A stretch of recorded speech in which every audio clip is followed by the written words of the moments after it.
मुझे पता है कि आप लोग बहुत ही बेसब्री से इंतज़ार करते हैं इस वीडियो का। देखिए, आपको बता दूं जो आपका ये प्रैक्टिस सेट 3 है, ये बहुत ही खास होने वाला है क्योंकि इसमें जो है जीएस और करंट अफेयर दोनों का मिक्सअप है।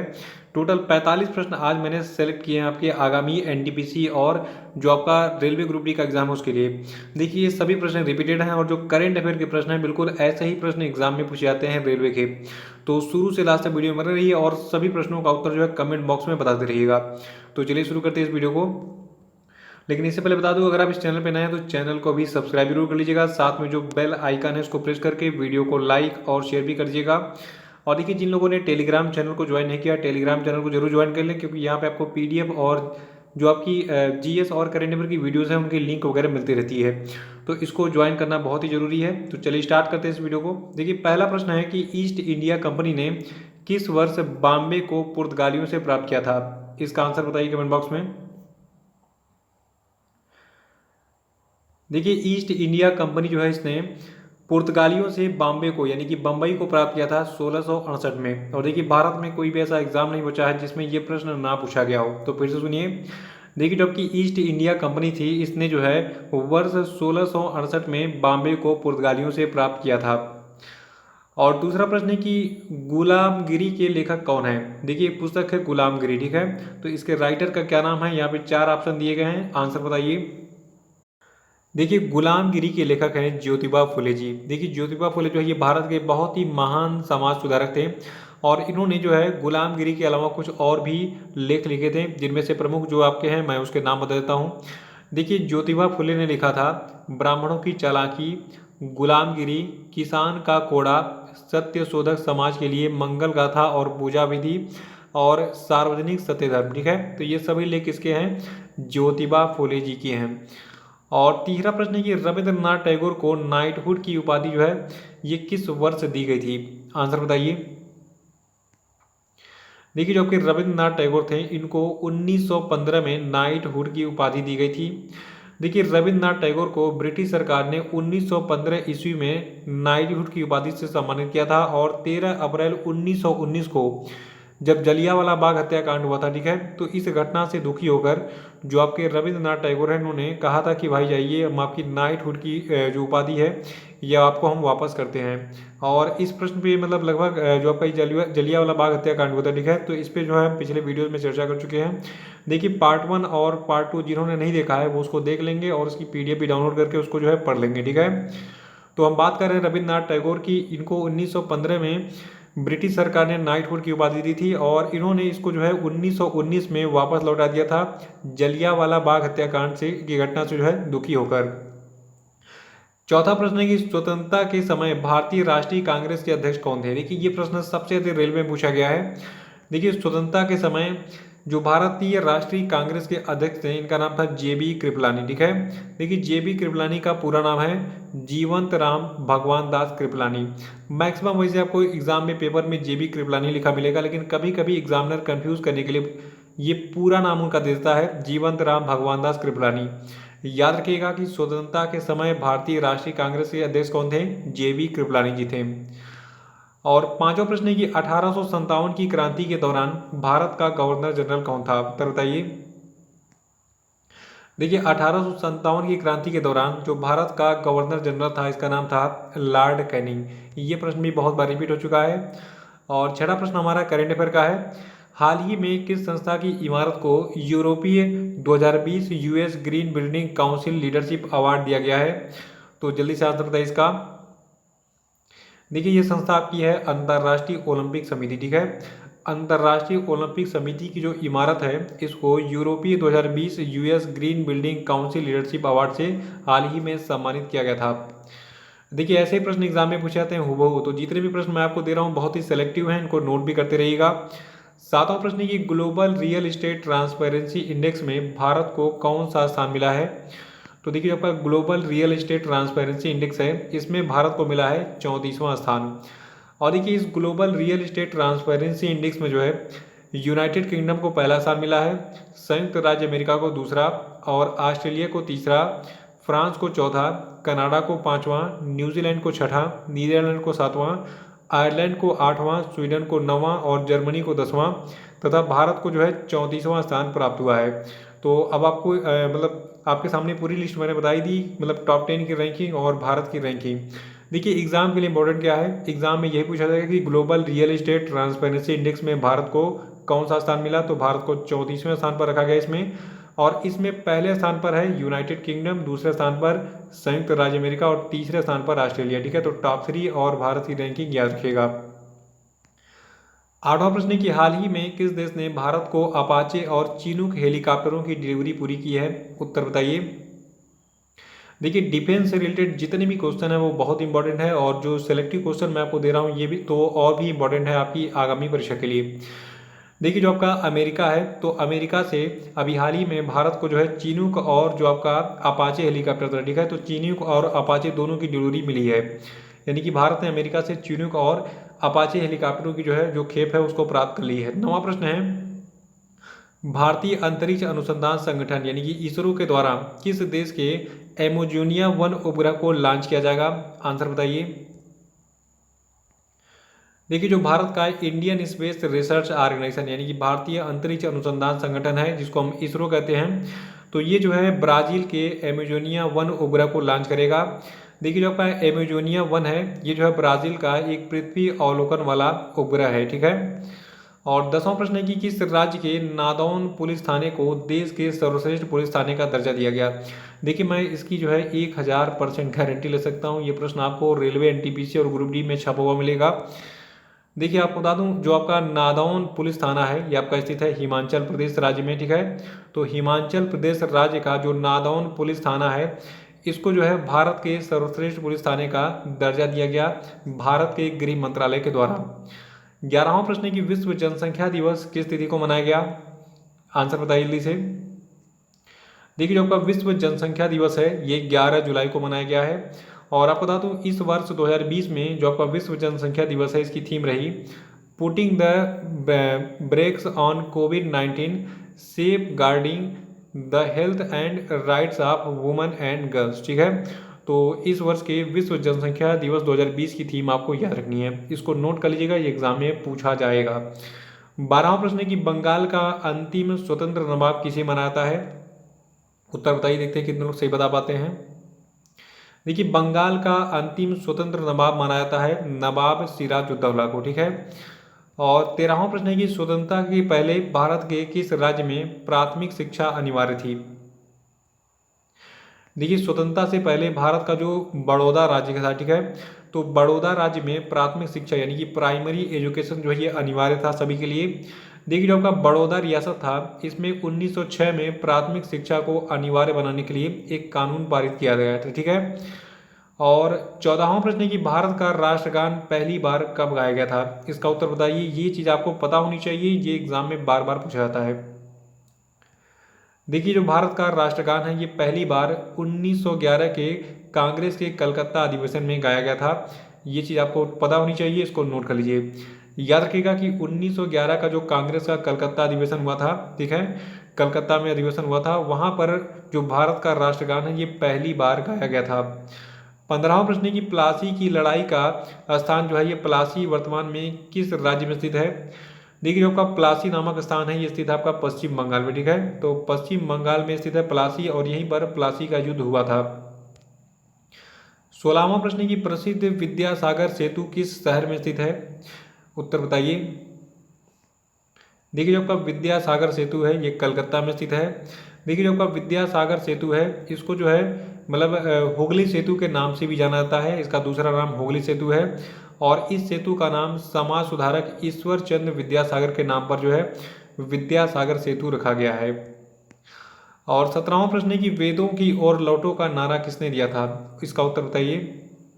देखिए मुझे लगता है कि भारत में कोई भी जितने भी एग्जामिनेशन होते हैं चाहे वो हाई स्कूल इंटर का हो या फिर किसी कंपटीशन का हो, UPSC, SSC, bank, railway, PCS railway का, सभी में ये प्रश्न पूछा जा चुका है। देखिए वेदों की ओर लौटो का नारा दिया था स्वामी दयानंद सरस्वती ने। और देखिए जो आपके स्वामी दयानंद सरस्वती हैं इन्होंने 1875 में आर्य समाज की स्थापना भी की थी। ये जो है संस्कृत और वेदों के प्रकांड विद्वान भी थे। और जो आपके दयानंद सरस्वती थे, ठीक है, तो भारत में वेदों की छपाई इनके संरक्षण में पहली बार शुरू हुई। और सत्यार्थ प्रकाश इनकी सबसे महत्वपूर्ण कृतियों में से एक थी। तो इस पेज पे जितने भी फैक्ट दिख रहे हैं, देखिए इनसे कई सारे प्रश्न एग्जाम में बने हैं, इसको आप नोट कर लीजिएगा, बहुत ही यूनिक इन्फॉर्मेशन है। 18वां प्रश्न है कि साइमन कमीशन किस वायसराय के कार्यकाल में भारत आया था। तो देखिए ये प्रश्न भी मतलब एकेडमिक में तो पूछा जाता है, कंपटीशन में भी बार बार पूछ लिया जाता है। देखिए जो आपका साइमन कमीशन है, ये जो है जो आपके वायसराय थे लॉर्ड इरविन, इनके कार्यकाल में भारत आया था। और साइमन कमीशन क्या था, देखिए साइमन आयोग यानी कि साइमन कमीशन जो है ये 7 ब्रिटिश सांसदों का एक समूह था, जिसका गठन 1927 में भारत में संविधान सुधारों के अध्ययन के लिए किया गया था।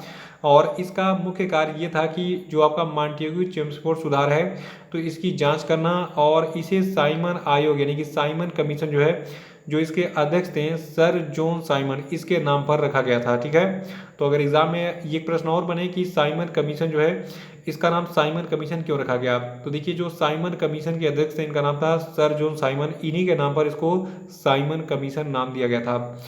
तो इस डिटेल को नोट कर लीजिएगा, ये भी यूनिक इन्फॉर्मेशन है। 19वां प्रश्न है कि मुस्लिम लीग के किस अधिवेशन में मोहम्मद अली जिन्ना ने बांटो और छोड़ो का नारा दिया था। उत्तर बताइए। देखिए मुस्लिम लीग का जो आपका कराची अधिवेशन 1943 है, इसमें जो है मोहम्मद अली जिन्ना ने कहा था बांटो और छोड़ो। ठीक है, इसने कहा था कि हमें एक अलग इस्लामिक राज्य चाहिए, और इसीलिए जो आपका जिन्ना था इसने बांटो और छोड़ो का नारा दिया था, जो आपका कराची अधिवेशन 1943 था उसमें। और 20वां प्रश्न है कि साबरमती आश्रम की स्थापना महात्मा गांधी ने कब की थी। देखिए ये प्रश्न भी बहुत इंपॉर्टेंट है। देखिए जो आपका साबरमती आश्रम है ये गुजरात में स्थित है, गुजरात के अहमदाबाद में, और इसकी स्थापना महात्मा गांधी ने 1915 में की थी। और 21वां प्रश्न है कि कौन सा राज्य 100% घरों में एलपीजी कनेक्शन देने वाला भारत का पहला राज्य बन गया है। देखिए जो आपका हिमाचल प्रदेश राज्य है, ये जो है अपने पूरे राज्य में जितने भी वहाँ की पब्लिक है, ठीक है, तो सबको जो है 100% एलपीजी कनेक्शन इसने दिया है। और इसी के साथ 100% घरों में एलपीजी कनेक्शन देने वाला भारत का पहला राज्य बन गया है हिमाचल प्रदेश। और देखिए कमेंट बॉक्स में जरा सा एक आंसर बताइए, हिमाचल प्रदेश के वर्तमान मुख्यमंत्री कौन है, इनका नाम बताइए, और हिमाचल प्रदेश की राजधानी बताइए। देखिए हिमाचल प्रदेश की 2 राजधानियां, एक शीतकालीन है और एक ग्रीष्मकालीन है। जो लोग डेली करंट अफेयर देखते हैं उनको मैं ये सारे फैक्ट डेली बताता हूँ। तो अगर आप डेली करंट अफेयर सेशन से नहीं जुड़े हैं एग्जाम गुरु एकेडमी के, तो आप उससे जुड़ जाइए, वहाँ पे आपको ये सारी चीज़ें जो है इसके आंसर आपको लगभग हफ्ते में 2-3 बार मतलब ऐसे ही फैक्ट मैं आपको बताते रहता हूँ हर राज्य से संबंधित। 22वां प्रश्न है कि वर्ल्ड चॉकलेट डे या फिर इंटरनेशनल चॉकलेट डे किस तिथि को मनाया जाता है। तो देखिए जो आपका ये वर्ल्ड चॉकलेट डे है ये 7 जुलाई को मनाया जाता है, याद रखिएगा तिथि। और 23वां प्रश्न है कि ऑस्ट्रियन ग्रैंड प्रिक्स 2020 का खिताब किसने जीता है। तो देखिए जो आपका ऑस्ट्रियन ग्रैंड प्रिक्स 2020 का खिताब है इसको जीता है वाल्टेरी बोटास ने। 24वां प्रश्न है कि getting competitive a practitioners guide for India पुस्तक को किसने लिखा है, इसका उत्तर बताइए। देखिए जो आपकी पुस्तक है getting competitive a practitioners guide for India पुस्तक को लिखा है आरसी भार्गव ने। और आरसी भार्गव कौन है, देखिए जो आपके आरसी भार्गव हैं ये मारुति सुजुकी कंपनी के अध्यक्ष हैं वर्तमान में। 25वां प्रश्न है कि हाल ही में किस देश ने अंतरिक्ष में सफलतापूर्वक ओफेक 16 स्पाई सैटेलाइट लॉन्च किया है, आंसर बताइए। देखिए जो आपका ये ओफेक 16 स्पाई सैटेलाइट है इसको लॉन्च किया है इजराइल ने। देखिए जो आपका ओफेक 16 है ये जो है एक इलेक्ट्रो ऑप्टिकल सैनिक परीक्षण उपग्रह है। और 26वां प्रश्न है कि इंस्टाग्राम पर सबसे अधिक कमाई करने वाले सेलिब्रिटी कौन बन गए हैं, इनका नाम बताइए। देखिए जो आपके द रॉक है, ठीक है, तो जो द रॉक जी हैं ये बन गए हैं इंस्टाग्राम पर सबसे ज़्यादा कमाई करने वाले सेलिब्रिटी। देखिए द रॉक का जो है एक और नाम है, इनका ओरिजिनल नाम है ड्वेन जॉनसन। और 27वां प्रश्न है कि हाल ही में किस व्यक्ति को यूके इंडिया बिजनेस काउंसिल ने अपना नया मुख्य कार्यकारी अधिकारी यानी कि चीफ एग्जीक्यूटिव ऑफिसर नियुक्त किया है, इनका नाम बताइए। देखिए जो आपका यूके इंडिया बिजनेस काउंसिल है तो इसके जो नए मुख्य कार्यकारी अधिकारी बनाए गए हैं इनका नाम है जयंत कृष्णा। ठीक है, इनकी फोटो यहाँ पे आपको दिख रही है, मुस्कुराते हुए दिख रहे हैं ये काफ़ी। 28वां प्रश्न है कि भगत सिंह, राजगुरु, सुखदेव और जय गोपाल किस षड्यंत्र में शामिल थे। देखिए ये षड्यंत्र था, तो देखिए ये षड्यंत्र आपका था लाहौर षड्यंत्र, याद रखिएगा। भगत सिंह, राजगुरु, सुखदेव और जय गोपाल जो है ये लाहौर षड्यंत्र में शामिल थे। 29वां प्रश्न है कि आज़ाद हिंद फौज की स्थापना किस देश में की गई थी। देखिए जो आपका आज़ाद हिंद फौज है इसकी स्थापना सिंगापुर में की गई थी। देखिए जो आपके सुभाष चंद्र बोस हैं और रास बिहारी बोस हैं, इन्होंने इंडियन इंडिपेंडेंट लीग और इंडियन नेशनल आर्मी यानी कि आज़ाद हिंद फौज की जो स्थापना है ये जो है इसकी सिंगापुर में इसको किया था। और 30वां प्रश्न प्रश्न है कि बारिंद्र घोष जो है ये किस समाचार पत्र से जुड़े हुए थे, इसका उत्तर बताइए। देखिए जो आपके बारिंद्र घोष हैं ये जो है युगांतर नामक एक समाचार पत्र से जुड़े हुए थे। ये भी रिपीटेड प्रश्न है, एग्जाम में पूछा गया था। 31वां प्रश्न है कि 1946 का तेभेगा आंदोलन किस वर्तमान राज्य से संबंधित है। तो देखिए 1946 में जो है एक तेभेगा आंदोलन हुआ था और ये तेभेगा प्लेस जो है आपका पश्चिम बंगाल में स्थित है। देखिए तेभेगा आंदोलन की शुरुआत काश्तकारों ने बंगाल में 1946 में जोतदारों के विरुद्ध की थी और ये आंदोलन बंगाल में व्याप्त साझा खेती व्यवस्था के विरुद्ध था। ठीक है, तो तेभेगा आंदोलन के बारे में याद रखिएगा। 32वां प्रश्न है कि कांग्रेस ने किस अधिवेशन में पूर्ण स्वराज का प्रस्ताव पारित किया, इसका उत्तर बताइए। देखिए कांग्रेस का जो आपका लाहौर अधिवेशन था तो वहां पर कांग्रेस ने पूर्ण स्वराज का जो है प्रस्ताव पारित किया। देखिए 1929 की बात है, 1929 में कांग्रेस के लाहौर अधिवेशन में पूर्ण स्वराज के प्रस्ताव को पारित किया गया था और इस अधिवेशन में जवाहरलाल नेहरू को भारतीय राष्ट्रीय कांग्रेस का अध्यक्ष नियुक्त किया गया था। ठीक है, ये प्रश्न यहाँ पे एक और बन सकता है, एग्जाम में बन सकता है, क्या पूछा जा चुका है कि 1929 में जो आपका कांग्रेस का लाहौर अधिवेशन हुआ था तो वहाँ पर कांग्रेस के अध्यक्ष कौन थे, तो वहाँ पे अध्यक्ष चुने गए थे जवाहरलाल नेहरू। और 33वां प्रश्न है कि पी मित्रा ने किस क्रांतिकारी संगठन की स्थापना की थी। देखिए जो कि पी मित्रा थे इन्होंने अनुशीलन समिति नामक एक क्रांतिकारी संगठन की जो है स्थापना की थी और इस समिति के साथ श्री अरबिंदो, देशबंधु चित्तरंजन दास, सुरेंद्र नाथ टैगोर, जतेंद्र नाथ बनर्जी, बाघा जतीन, भूपेंद्र नाथ दत्ता और बारिंद्र घोष जैसे लोग जो है जुड़े हुए थे।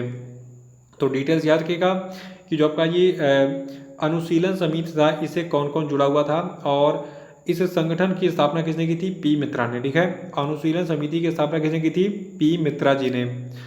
34वां प्रश्न है कि निम्नलिखित में से कौन भारत के 66वें चेस ग्रैंड मास्टर बन गए हैं। तो देखिए जो भारत के 66वें चेस ग्रैंड मास्टर बने इनका नाम है जी आकाश। नाम याद रखिएगा, ये प्रश्न एग्जाम के लिए मोस्ट इंपॉर्टेंट है, इसको मोस्ट इंपॉर्टेंट टैग कर लीजिएगा। ठीक है, 35वां प्रश्न है कि हाल ही में कौन सा देश चेचक और खसरे से मुक्त हुआ।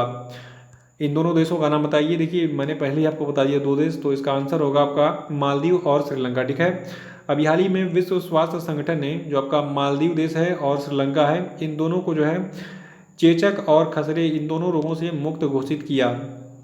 36वां प्रश्न है किस तितली को भारत का सबसे बड़ा तितली घोषित किया गया है। तो देखिए ये तितली आपकी है गोल्डन बर्डविंग तितली और अभी हाल ही में इसके बारे में एग्जाम में पूछा भी गया था। तो याद रखिएगा कि गोल्डन बर्डविंग तितली को अभी हाल ही में भारत की सबसे बड़ी तितली जो है घोषित किया गया है। और 37वां प्रश्न है कि हाल ही में भारत ने किस देश से भारतीय सेना के लिए 72,000 SIG 716 असॉल्ट राइफल खरीदने की घोषणा की है। तो देखिए भारत जो है ये अमेरिका से खरीदेगा SIG 716 असॉल्ट राइफल। ठीक है, देखिए इस साल 2020 में भले ही भारत की अर्थव्यवस्था डूब रही हो लेकिन भारत ने अपने डिफेंस सेक्टर को बहुत मजबूत कर लिया है। इतने हथियार हम लोगों ने खरीद लिए हैं। देखिए चिनूक हेलीकॉप्टर आ गया, राफेल आ गया और अपाचे आ गया और कई सारे और भी जो है मतलब एक तरीके से कहा जाए डिफेंस से जुड़े हथियार आ गए। क्योंकि देखिए अभी चीन से थोड़ा सा तनाव नहीं चल रहा है, अभी चीन ने फायरिंग भी की है बॉर्डर पे। तो हमारे पास देखिए क्या है कि मतलब कुछ हो या ना हो लेकिन लड़ने के लिए हथियार जरूर होना चाहिए चीन से मुकाबला करने के लिए। 38वां प्रश्न है कि संयुक्त राष्ट्र ने किस तिथि को वर्ल्ड मलाला डे यानी कि विश्व मलाला दिवस के रूप में घोषित किया है। तो देखिए ये तिथि आपकी है 12 जुलाई। हर साल आप 12 जुलाई को मनाया जाएगा विश्व मलाला दिवस।